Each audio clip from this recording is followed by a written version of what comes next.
3차 시 공부를 하죠.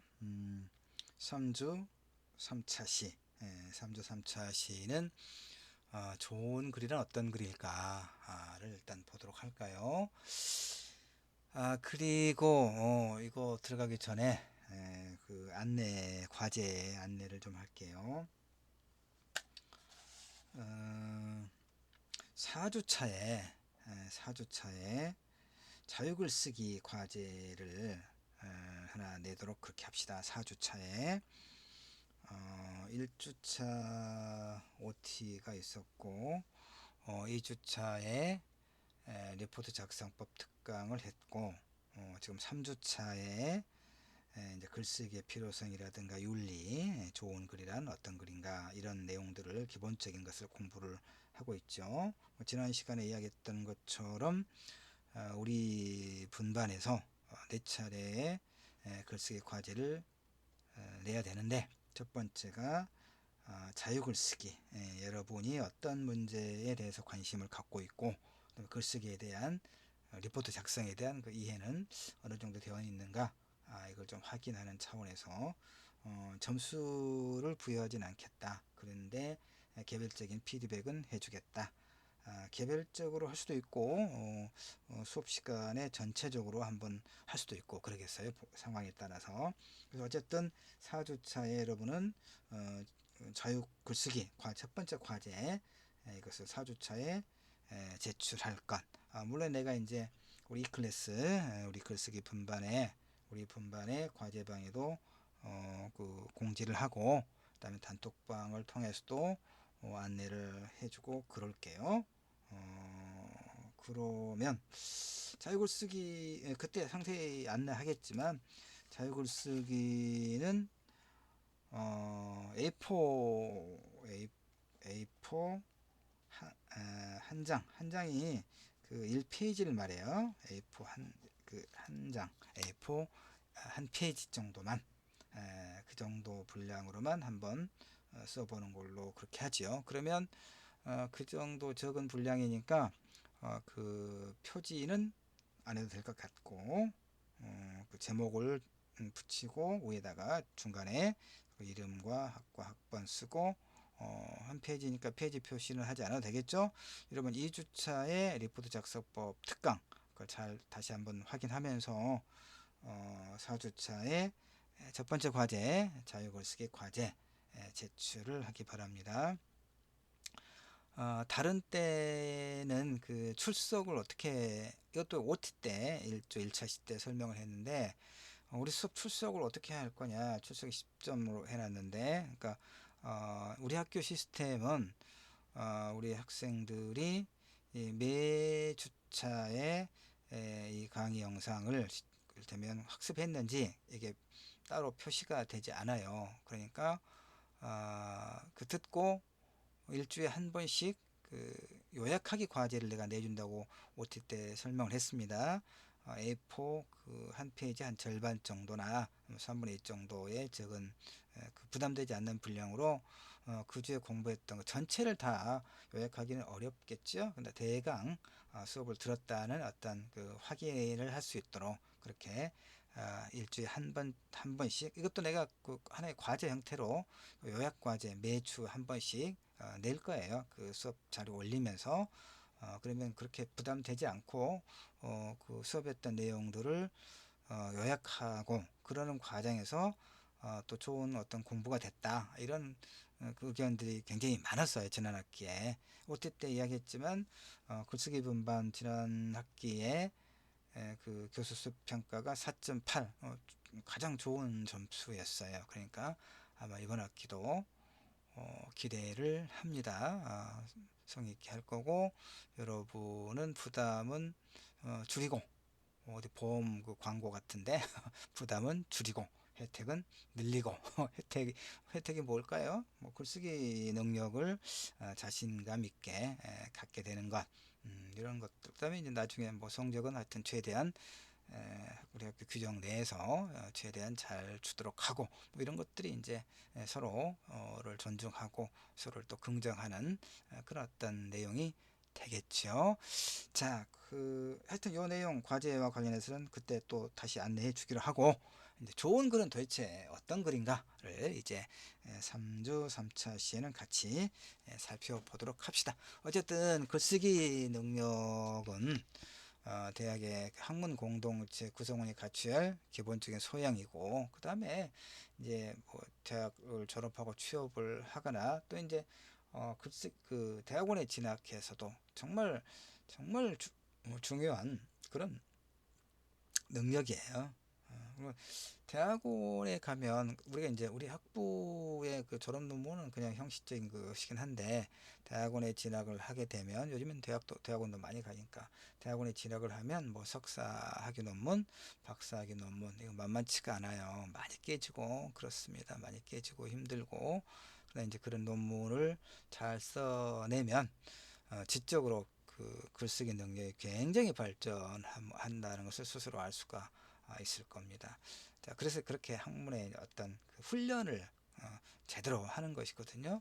그런데 이제 나 같은 경우도 내가 좀 늦게 공부를 했어요. 대학원 공부도 좀 늦게 나이를 좀 많이 먹은 다음에 했는데, 그래서 이제 교수들하고 전임 교수들하고 나이가 뭐 거의 비슷하거나 좀 더 많기도 하고 그럽니다. 그런데 무슨 얘기냐면 학부 때, 우리 학부 때는 이런 그 글쓰기 이런 그 교과 도구 과목이 없었어요. 그래서 대학원에 논문을 어떻게 쓰는가를 공부를 할 기회가 없었어요. 그러니까 논문을 쓰기 위해서는 다른 사람들의 논문을 이제 읽는데 이 논문의 형식을 모르는 거예요. 그러니까 이게 흉내, 진짜 이 뭐 이를테면 글을 쓸 때 들여쓰기를 하고 시작을 하고, 그다음에 문단을 나눌 때 들여쓰기를 하고, 이런 기본적인 것 같은 경우도 사실은 배웠나 싶어요. 그러니까 석사 논문 쓸 때 좀 힘들었어요. 나중에 이제 박사 논문 쓸 때는 석사 논문 쓸 때 힘들었기 때문에, 박사 논문 쓸 때는 사실은 뭐 박사과정 들어가자마자 어떤 주제로 박사 논문을 쓸 것인가를 굉장히 이제 빨리 정하고 공부를 하고, 그래서 2년간 박사 과정을 마치고 바로 논문이 통과되고 학위를 받고 그랬죠. 자, 근데 우리는 이제 이 글쓰기 교과가 교양 필수자 학과 필수로 지정이 되어 있어서 학부 때 이 글쓰기 리포트 작성법을 충분하게 공부를 할 수 있기 때문에 이런 기회를 잘 활용을 해서 자기 것으로 만들면 굉장히 좋지 않겠어요? 자, 그런데 다시 정리하면 하여튼 뭐 그 지금까지 이야기했던 걸 정리하면 글쓰기 능력은 매우 이제 중요하다, 필요하다, 중요하다. 그다음에 이제 뭐 글쓰기 윤리도 공부를 했고, 그러면 이제 남은 게 뭐겠어요? 글을 잘 쓰는 것. 글을 잘 쓰는 것. 그런데 글을 잘 쓰는 것은 이론만 가지고는 거의 안 된다. 이론이 좀 약간의 도움이 되긴 하지만 이론만 가지고는 안 된다. 그럼 뭐라고 그랬어요? 노동. 글쓰기는 이론이 아니라 노동이다. 그렇게 나왔죠. 여기 네 번째 줄에. 글을 잘 쓰기 위해서는 무엇보다 꾸준히 써보는 연습. 꾸준히 써봐야 돼. 꾸준히. 예. 꾸준히 쓰지 않으면 늘지가 않아요. 정말 그렇습니다. 예. 그 다음에 이제 보면 이제 그 이론 각종 글에 대한 글의 소위 문법이라고 할 수 있거든요. 그러면 설명문을 쓸 때, 그다음에 이제 비평문을 쓸 때, 논증적 에세이를 쓸 때, 또는 뭐 문학적인 글을 쓸 때 각각의 글의 문법이 있죠. 각각의 글은 어떻게 써야 되는가, 이거 하는 문법이라고 합시다. 이런 이제 많이 읽으면서 감각을 갖춰야 돼요. 그러면 감각을 익혀야 돼요. 그런 다음에 병행해서 할 게 뭐냐면 글을 써야 되는 거죠. 글을 써야 됩니다. 내가 이제 학교 밖에서 성인들을 대상으로 소설 창작 수업을 한 4년 정도 했어요. 4년 정도 해서 30대부터 70대까지 성인들 뭐 한 20여 명, 25명, 한 4년 정도 이렇게 수업을 일주일에 한 번씩 수업을 했는데, 그 이제 수업을 들었던 분들 중에서 한 대여섯 명 이상이 이제 문학상도 받고 신춘문예를 통해서 등단하기도 했거든요. 장편도 그렇고 단편도 그렇고. 근데 쭉 보면요, 이렇게 이제 이론 수업도 굉장히 중요하죠. 특히 소설 문법에 대해서 잘 이해할 게 필요하니까. 그런데 거기에 덧붙여서 꾸준하게 소설을 쓰는, 단편 소설은 사실은 한뭐 2주에 한 편 정도 사실은 쓸 수 있거든요. 있어요. 근데 이제 1년에 한 편도 안 쓰거나 못 쓰는 사람들도 있죠. 그런 사람들은 나중에도 소설을 못 써요. 근데 어쨌든 한 달에 한 편 정도, 두 달에 한 편 정도 꾸준히 써서 하평에 가져오고, 이런 분들이 소설이 굉장히 좋아지고, 그래서 신춘문예에 당선되거나, 그래서 작가의 길로 이제 이렇게 꾸준하게 자신의 어떤 글을 쓰는 행위를, 하나의 그 알리바이를 갖고, 나는 작가다라고는 알리바이를 갖고 이제 글을 쓸 수가 있는 토대가 되는 것이죠. 그래서 우리 아마 우리 이번 학기 글쓰기 분반에 학과는 이제 국문과 친구들로 지정을 하긴 했는데, 이제 모르겠어요. 요즘에는 이제 그 학과만 그런 게 아니라 여러 이제 학과에서 같이 이렇게 뭐 자유롭게 수강 신청해서 공부를 하니까, 사실은 아직은 우리가 지금 내 3주 3차 시 수업 영상을 2월 하순에 지금 이렇게 그 이제 녹화하고 있어요. 내가 이렇게 미리미리 좀 해두어야 이제 개강을 하면 다른 학습 관리를 할 수 있기 때문에 늘 이렇게 조금 일찍 해 두거든요. 그러니까 지금까지 여러분의 그 수강생 명단을 내가 아직은 보지 못했어요. 그래서 이제 어떤 학과 학생들이, 매당인 학생들이 있는지는 아직 모르겠는데, 근데 그 이제 학과 전공과 관계없이 일단 학문 공동체에서의 글쓰기 능력은 굉장히 중요한 것이고, 이제 뭐 교양 수업에서 좋은 그 리포트 많이 내야 되니까, 리포트에 좋은 점수를 받기 위해서도 실제적으로도 우리 수업이 굉장히 유용하겠죠. 그 다음에 아까도 길게 이야기했지만 대학원에 진학하거나, 또는 이제 자신의 전공을 살려서 직업을 갖게 될 경우에도 당연히 이 글 쓰는 능력은 매우 이제 그 어떤 하나의 경쟁력, 그런 어떤 자원이 되는 거거든요. 그러니까 이제 남은 것은 그 좋은 글, 좋은 리포트를 쓰는 것이 남아 있죠. 이제 그래서 앞으로는 이제 계속 그런 문제, 이제 보다 더 실제적인 이제 이야기들을 많이 나눌 거예요. 그러니까 여러분이 써내는 리포트를 내가 잘 읽고 어떤 형태로든 피드백 해주고, 그래서 자신의 글쓰기에 대한 일정한 어떤 그 객관적으로 이렇게 좀 측정을 할 수 있는 그런 어떤 우리가 계기를 이번 우리 수업에서 마련하는 것이죠. 자, 그래서 이 자료에서 말하고 있는 좋은 글은 뭘까? 기본적으로 이제 모든 그 장르를 떠나서 좋은 글은 글을 쓰는 목적이나 글의 성격에 따라 그 요건은 다르겠지만, 글이 기본적으로 생각의 표현이죠. 그러니까 글 쓰는 생각이 잘 전달되는지 여부. 그러니까 어, 모든 글에는 어떤 내용이 들어있죠. 내용.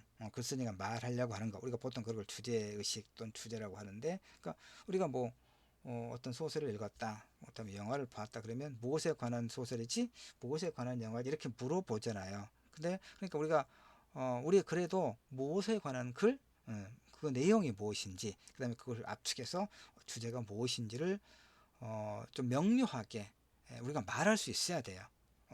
그러니까 우리가 그 이제 소설에 내가 이제 소설도 쓰고 평론도 쓰는데, 소설 같은 경우 특히 장편 소설 같은 경우는 경장편이 200자 원고지로 600자, 그다음에 장편이 800자 1000자 이렇게 해요. 200자 원고지로 800장에서 1000장, 경장편은 600장이고. 그런데 이것을 이제 여러 문학 공모전이 많이 있거든요. 그 장편 소설을 공모하는 곳에서는 예를 들어서 이제 200자 원고지 800장 또는 1000장의 장편 소설을 이제 응모를 할 때, 써서 응모를 할 때 200자 원고지 한 20에서 30장 내외로 요약을 하게 해요. 그 800장에서 1000장 정도 분량의 이 장편 소설이 무엇에 관한 것인지 그 줄거리를 압축해서 제시하게 하거든요. 이제 그런 능력도 보는 거죠. 그러니까 이 글이 무엇에 관한 것이다 라고 하는 것을 명료하게 읽는 사람이, 우리 학문 공동체에서 대학이나 대학원에서 우리가 과제물을, 리포트를 제출했어요. 그럼 독자가 누구예요? 수업의 교수죠. 수업의 교수에게 내가 쓴 글이 어떤 내용의 글이다라고 하는 것이 그 오해 없이 명료하게 잘 전달될 것이 필요하죠. 그게 기본적으로 가장 좋은 글이다 이 말이에요. 그 전에 내가 이제 페이스북에 썼던 몇 년 전에 썼던 그 페이스북에 글을 많이 쓰지는 않고요.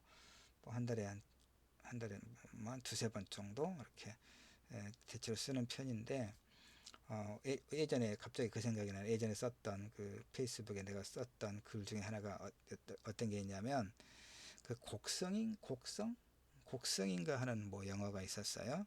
그다음에 이제 김지하 하여튼 그 70년대는 굉장히 유명했던 억압받던 그 뛰어난 시인인데 나중에 이제 좀 하여튼 두루 망가진 그런 경우가 있어가지고 내가 페이스북에 요즘 뭐 영화 곡성하고 시인 김지아가 하는 말의 공통점은 도대체 무슨 말을 하는지 모르겠다 이렇게 내가 좀그 비릿하게 그렇게 좀 썼던 게 갑자기 생각이 나네요. 그러니까 바로 그 말이에요. 도대체 무슨 말로 하는 거야?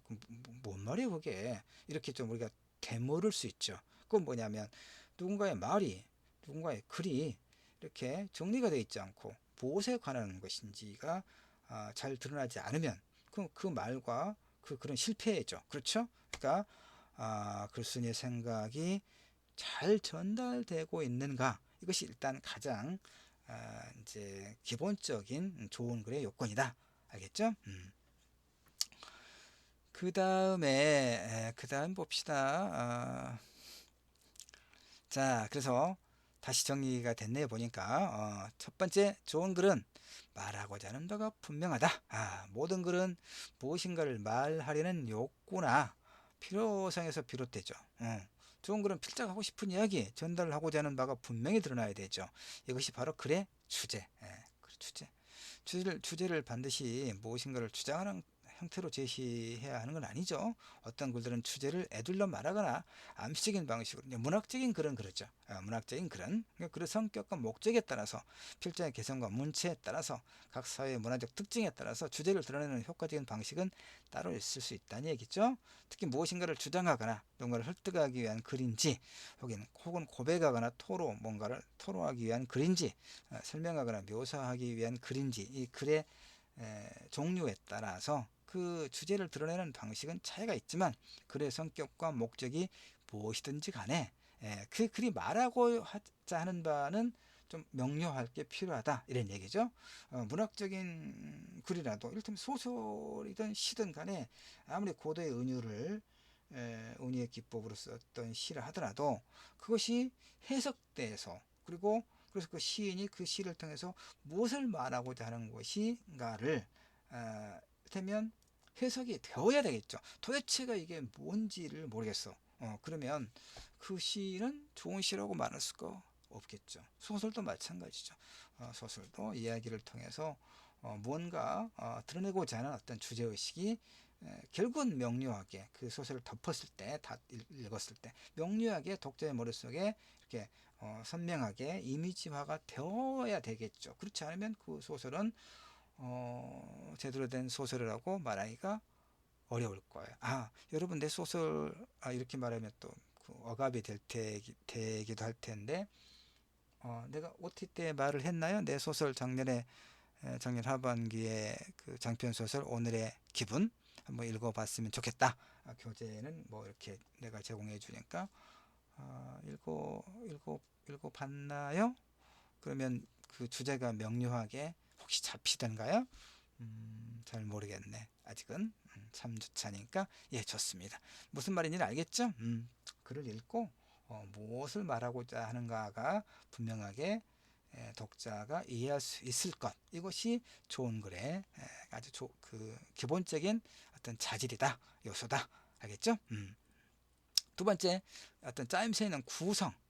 짜임새는 이제 뭐 이를테면 보통 우리가 이제 뭐 도입부라든가 본문 또는 이제 맺은말 또는 뭐 서론, 본론, 결론, 하여튼 글을 시작할 때와 본격적으로 이야기가 진행될 때, 그다음에 글을 이제 마무리할 때, 그 각각의 그 어떤 소위 이제 구성이 잘 되어 있어야 되겠죠. 그렇죠. 그러니까 뭐 우리가 이제 하여튼 옷을 입을 때 속옷을 일단 입고, 그렇죠?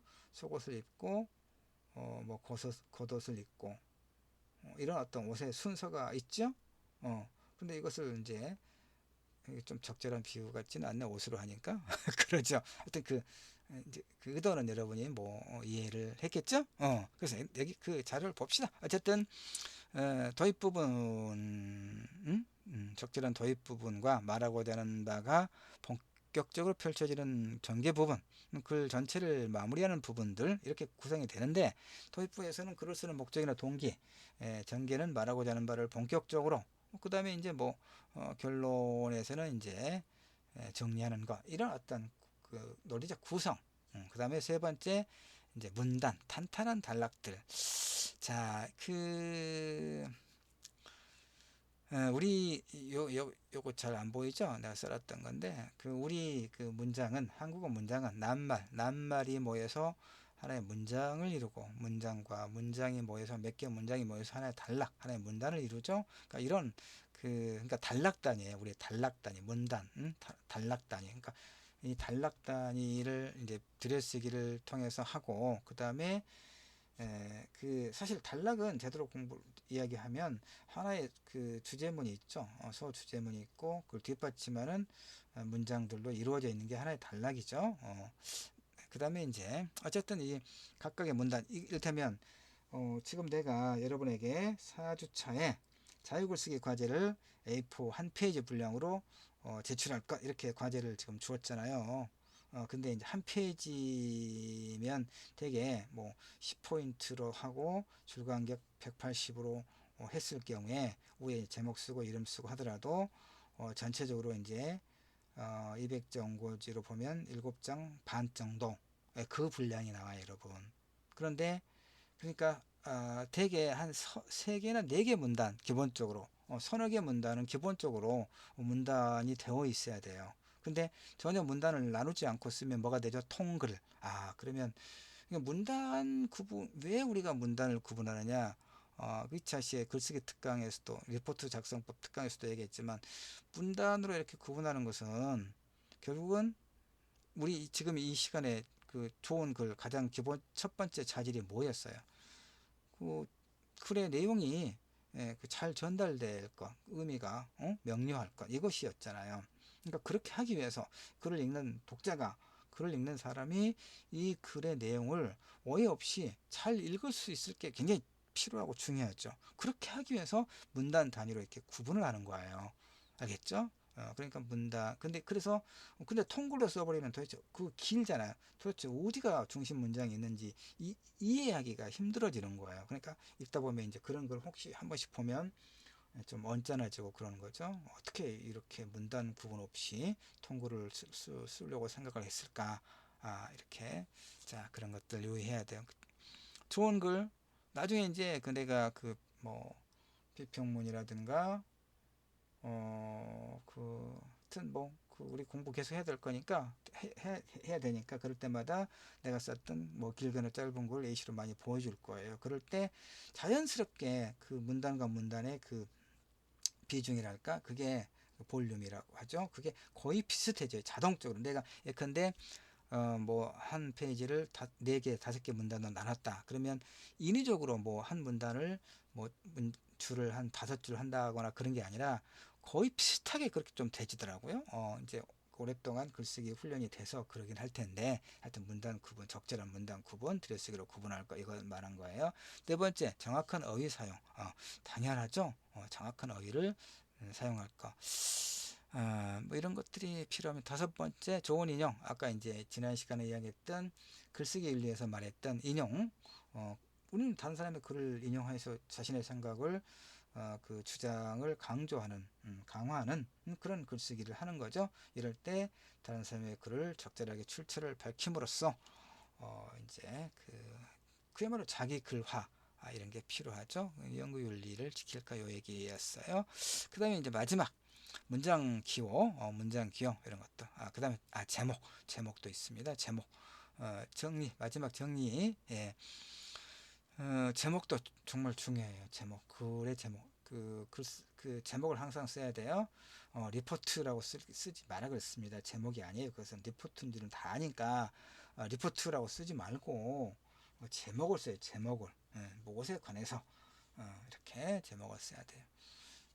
그 다음에 이제 뭐 좋은 독서 이것도 뭐 이야기하고 있습니다. 좋은 글을 쓰기 위해서. 그러니까 많이 읽지 않으면 좋은 글을 쓸 수가 없죠. 알겠죠? 많이 읽어야 돼요. 다른 사람의 글을 많이 읽지 않으면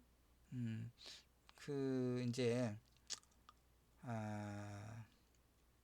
수업에서 여러분들이 이제 강의실에서 여러 이제 뭐 교수들의 수업을 듣잖아요. 그런데 어떤 교수들은 지난 학기나 이번 학기나 다음 학기나 수업의 내용 그 과목이 변함없이 그 과목만 하면서 수업의 내용이 꼭 비슷해.